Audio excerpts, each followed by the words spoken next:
My name is Woodard with Elk Island Trading Group. I wanted to share how we've gotten to where we are today. This Pine Street waterfront that we're on right now, we're on lots, the last 3 lots that are private owned on the Pine Street overlay.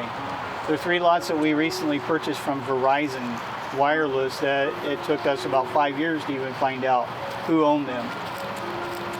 We have a total of about 11 properties we've been involved with on this Pine Street overlay in either some type of lease option agreement or ownership agreement.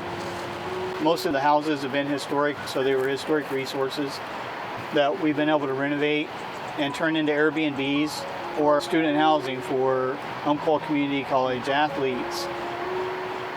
The goal is to take Pine Street from being what it was before, more low-income housing on the waterfront and overgrowth, into this new era of cleaned up area with utilizing Airbnb and getting tourists that want to come in off of the I-5 that want to stay on the river to have a place to stay. That's pretty exciting and connected to downtown. Now, these are the last 3 lots here. We've been involved with 11. Like I said, some of them we've lost the options. Some of them we've had, and we lost because of financial reasons. It's been a battle for 10 years. The first 5 years, we were out on the island across the river there. It's called Elk Island. For 5 years, we cleaned it up of 60 years of overgrowth. When we first got there, there was 21 camps on there. They were homeless camps. I went to those homeless camps and asked each one of them if they wanted to work 3 hours a day, they could stay. And we went and harassed them about being there. So some of them stayed, but then they moved on. And then other people heard about that program and they came in and they worked their 3 hours and did their work. And we cleaned up that whole island all the way to 2015 when the first Umpqua Strong 9K went out on the island and circled the island. And we have a video that's a really cool video that Billy made that shows people going out on that island, probably 500 people running around that island.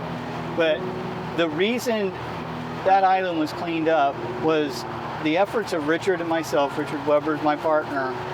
But not only those efforts, but the efforts of those homeless people that wanted a safe place to stay for 3 hours of work, that they wouldn't be hassled by having a place to be.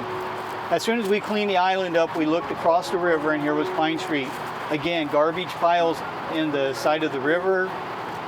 So we picked up the first house, being 340 Southeast Pine. We started cleaning that and we immediately started letting people stay, homeless people, with a home now because they were in our house.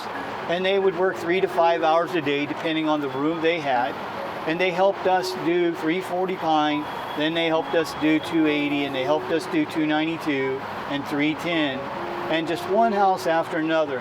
But the reason we're here today is this homeless resource that we utilized a trade-off procedure where they work so many hours, whoever wanted a roof over their head would work so many hours a day with us, and then we would continue to improve, whether it was landscaping, mowing, cleaning garbage from decades in the riverfront, the river edges.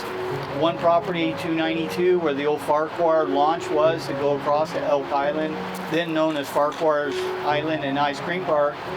We took 50 pickup trucks of city garbage out of that little concave area.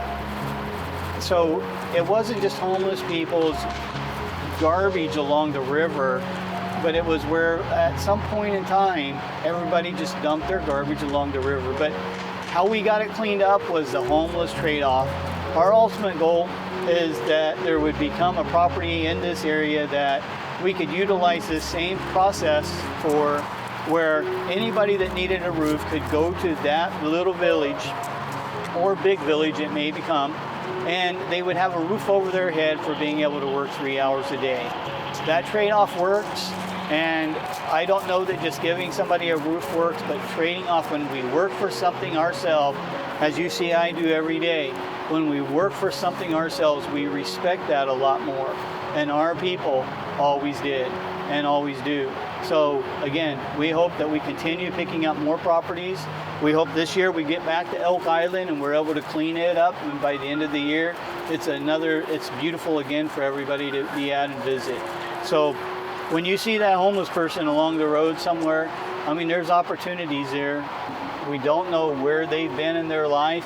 We've not walked in their shoes yet. So maybe take an opportunity to speak to that person and see what their story is. It may be that you can benefit each other in some way, like a lot of these homeless people have benefited us and we've benefited them. Thank you.